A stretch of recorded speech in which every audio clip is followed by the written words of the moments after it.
So, good to be back, this time representing civil society, and congratulations with your 50th/58th years anniversary. I'm sure you know WWF, but just a few words about us. We are probably the world's biggest environmental organization. I say probably because there are different ways of measuring it, but we work in around 100 countries around the world, 6,000 employees, work with all kinds of environmental issues, from wildlife to plastics to climate change, everything else basically. And we are also probably the world's best environmental organization. I say probably because there are different ways of measuring that as well. And here in Norway we're also a growing organization. I'm just having my first budget approved in the board later today, and it shows, at least before it's approved, it shows a growth of 40% from 2018 to 2019, partly thanks to Norad, I have to admit. Before that, I was a politician for many years, and leaving politics, I wrote a book with a former colleague, Ketil Raknes, where we summed up our experiences on what works in getting people to do what you want them to do, to talk them into doing things. And now I have the pleasure of every day trying to use my own advice on others. And what I'm going to do now is to share with you the 5 most relevant pieces of advice from the book, I think. Relevant not only for going to a meeting, but for our everyday work, but also, of course, for trying to get people to support all the causes we work with. And the first and most important is this one. And after listening to the former speaker, I actually thought about just leaving this slide out. but I will insist seriously, I will insist that this is the most important thing. And it is because still in most societies, and even in those societies you thought about when I said most societies, facts do actually matter a lot. There are very few examples of important changes going on for a long time without a basis of facts behind them. This is a picture connecting to one of the huge issues that came up just a year or two ago, marine litter or plastics, basically. It's not a new issue at all, but it's new that it's a big issue. 70% of Norwegians now say this is the most important environmental issue. The figure was probably 2% some years ago. But there are of course other reasons why so many people say it's important now. But it could only become that important in everything from the ministry to Norad's portfolio to anything else if it wasn't for the facts. Because we know a lot about it, we have a lot of facts on it, and it is a big problem. We know approximately how many seabirds, how many fish have problems because of it. We know a lot about the economic consequences. We don't know enough. We don't know enough about anything. But we know enough to know that there are real problems behind it. And even more so to another issue I work a lot with, climate change. Climate change is impossible to see. It's one of the worst issues to work with. You don't see CO2. And it's also a thing, it doesn't really matter what one country does unless everyone else does something. Still, it has become an important issue that it's possible to get politicians and business and everything to do a lot about. It's only because facts matter. But there are 2 limitations to this slide. I'll talk a little bit about those as well. And the first is that I would have liked to write here, facts are decisive, and they're not. And I'll tell you a story about this that it's an old story, but I came to think about it after reading about France and what's been happening to Macron there recently in the meeting, the yellow vests, isn't that, or something like that? And that is, I was a member of the red-green government, as we called it here in Norway. You remember the red-green government? Yeah. You look so young. Maybe you don't remember. Anyway, so this is back in 2008. It's in the spring. And we have just delivered a revised budget to the parliament in mid-May. And in that budget, we have raised the price of gasoline, both gasoline and diesel, with 10 øre. That's like a penny, something like that, yeah. And you know, what's 10 øre? And a month later, we were able to learn actually what 10 øre was. Because what happened at the exact same time was that the oil price rose with 1 Norwegian kroner. So at the pump, the price in late June was around more than 1 kroner more than when we introduced this scheme. And we were to learn actually exactly how much 10 øre was. It was just enough to give the government all the blame for the price of gasoline. And I was driving my car on holiday with my family in the end of June and stopped at Gol. You know Gol. It's like an extended gas station in the middle of Norway, right? and that was what I was doing. I always stopped there to fill up my tank, and I did. And it was just passing 700 kroner for the first time. And I was saying to my wife, wow, it's 700 kroner, it's the first time it happened. And then there's a guy, you know, on the other side of the pumps, and he's coming around, he's coming up to me, and he's saying to me, oh, you really deserve that. So, facts matter, but, you know, yeah. And then there's another problem with facts, and that is, let's see.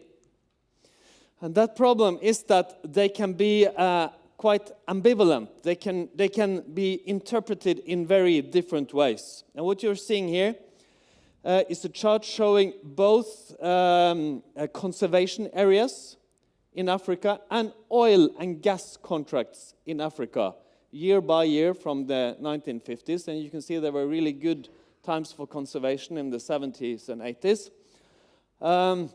And hardly no oil exploration at all. Libya, Nigeria, Somalia by the 90s. And then, look at that. The green transformation, right? So, but of course, like you understand, there are two very different stories behind that. There's the story of potential wealth and income. And there's another story here about climate change. And those stories are very different. So facts matter, but they can also interpret it, and we also, of course, use them differently. But they are still extremely important to know. And in this case, if you have any doubt that Norad and other agencies work with renewable energies are important, then yeah. Second piece of advice, build alliances. I think I discovered this, the importance of this. I mean, it sounds obvious in a way, but still, I discovered this because of going to meetings, in hearings in the Norwegian Parliament, meetings in my ministries and so on, where I met lots of organizations and businesses, and I always kind of started feeling that I would always know before they started speaking what they were going to say.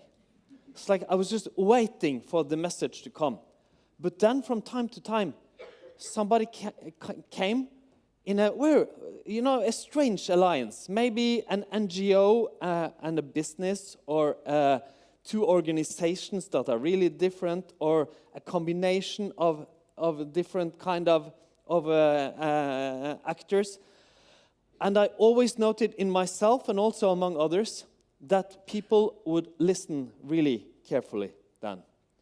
And I kind of just used this to develop this idea that I also use a lot in my work now, that building broad alliances with different kinds of cooperators is extremely important. And don't look to cooperate with those who are similar to yourself. Look to cooperate with those who are different from yourself. And this is also, in my view, the reason why the Sustainable Development Goals, or I could have said the Paris Agreement, have been successful. States are not enough in this world anymore to just agree something and make it happen. But alliances between states, businesses, NGOs, where researchers, all kinds of actors are included, those can still work. And the Sustainable Development Goals is that kind of an alliance. It's a broad alliance where we just said, just come on board if you'd like. Come on board. And also some of the best follow-up projects to this are those kind of alliances. And I think that the NGO world should systematically, and the civil society, systematically pick up this and work much more with broad alliances. I know, of course, that many of you do this, but I think there's a huge potential still. Let's move to this. And this is a particular, I think, challenge to many of us in civil society. We work with solutions in our everyday work around the world, but the role we take and are kind of, falling into in Norwegian society, or I'd guess in the British society, is the role of those who always complain and criticize. And I know it. I meet my former colleagues now in the parliament, and one came up to me and say, you're complaining about the budget again, I see. Funny to see you do that. And I was really annoyed by that comment. But it is, of course, from time to time you have to say that we disagree with what you've done, or it's not good enough.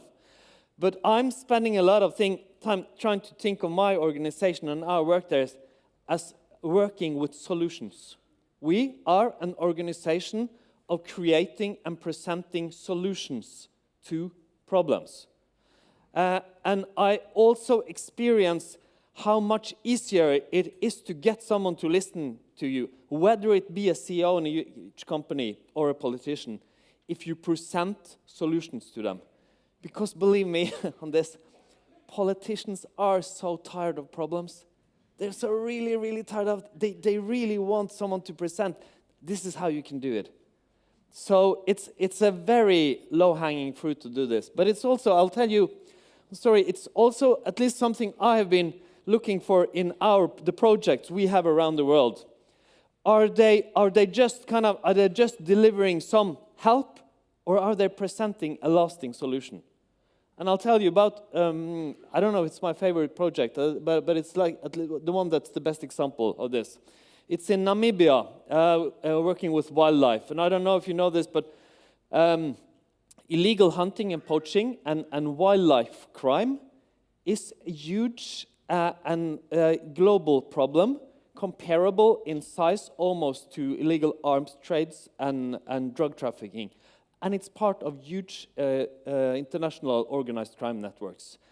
Rhino horn, and the powder made from it is really popular for no, talking about facts, for no good reason at all in the Asian markets, and it can sell for the price of heroin for a gram of it, and creates chains of smuggling and all the way down to poaching and hunting in Africa. And those who do this poaching, they are paid immense amounts of money, so that the gain is so high that they're willing to go into it. And often in the local communities, people are it's not a big problem for them if some animals are killed.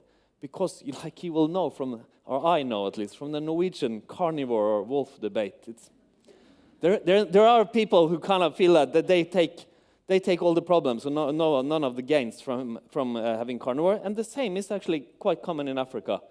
Most people don't get all the advantages. But then in Namibia, there has been done changes in the legislation some years ago. So a local community can be a conservancy and actually pick up some of the gains, because there are a lot of potential gains. There's tourism, a real source of income. there's sustainable game hunting, real source of income, and other sources of income connected to wildlife. But the normal situation is that someone else gets that, but the local community only get the problems. And of course, they are extremely poor. And we have engaged in projects with the governments, local governments, with other NGOs and local communities to do that. And what we've seen happening is that in a very short time, the carnivore or the wildlife changes from a problem to an important source of income, the local community. So they start from not caring about illegal hunting, they start going, oh, they're destroying our income. So suddenly we have created a solution to a problem because the incentives have been changed. And working in those ways are also, I think at least, extremely important part of thinking about the solution. Yes, I have experienced many times, of course, no civil society actor will go to a meeting or tell someone about what they do, telling about ourselves. But I have experienced a lot of times that we kind of fall into that trap anyway. We start by telling about the cause, but when it comes down to it, it's also a lot about ourselves. And my experience is that those people who can convince someone who is in a development agency or a politician or a business leader willing to give some money, that you're really helping to solve a problem for society, not for yourself, they have the best case. And this is extremely important in the messaging. And it's not only about the messaging, it's about, again, the facts. Are you really solving a problem? Or does it just look like you're doing? So working on solutions as part of a bigger whole, as part of something that's actually delivering on the big solution, extremely important. And fifth, this is Barack Hussein Obama. Yeah, we all miss him, I know. He was for 8 years the president of the USA, and when he, in his last month, he did a big interview with an American magazine called The Atlantic about his foreign policy in heritage. And he was asked, what was your doctrine? What was the Obama doctrine for foreign policy? And he famously thought about it for like 5 seconds before he answered, don't do stupid shit. And he received a lot of criticism for this to be unambitious and so on. Well, I don't think it's so bad. You know, if you're American president for 8 years and you don't do stupid shit, start a war that lasts for 20 years or something, that's not so bad. And I don't mean to kind of to talk you into having this as your main ambition. But still, believe me, you won't be remembered for not doing stupid shit, but you could very well be remembered for doing stupid shit. So it's not so stupid to pay a lot of attention to not making real big mistakes. And this is also about, I mean, the way we tell stories. If there are made real big mistakes, it will have huge consequences. If one of the major Norwegian NGOs, or if Norad should mean, a real big mistake, lasting big mistakes, it will have huge consequences for the whole sector. So I think this is not the main ambition, but if you think all the other 4 pieces of advice are difficult, then at least start by doing this. Thank you.